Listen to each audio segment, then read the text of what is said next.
I'd like to give you a small analogy that will help you understand this issue. Why are hearts sealed, or why is that mentioned in the Quran?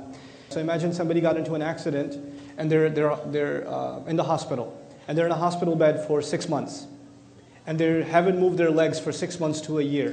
When they get up, are they able to use their legs? No, probably they tip over. Like that.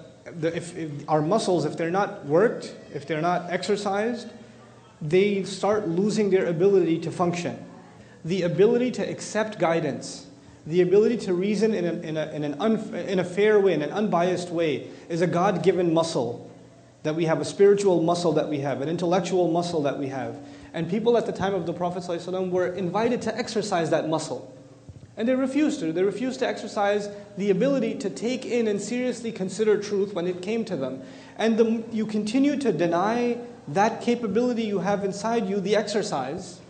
You refuse to think, you refuse to use your heart, you refuse to be sincere. And guess what? Eventually your heart is no longer capable of what it was originally capable of. You lost that muscle, you lost that ability. And that is an analogous way of explaining what does it mean when a heart is sealed. It is not something that's a person has a belief system and therefore their heart is sealed. That isn't the case. An atheist could be atheist for philosophical reasons or for psychological reasons. And we don't know what's going on inside somebody's heart.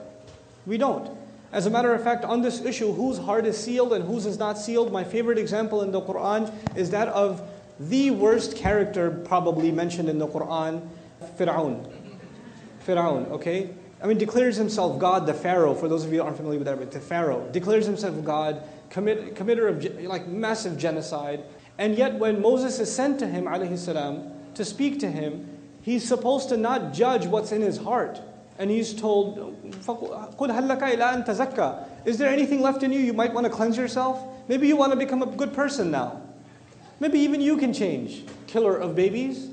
Even you can change.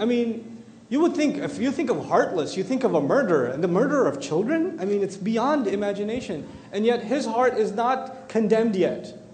Even he's given the opportunity.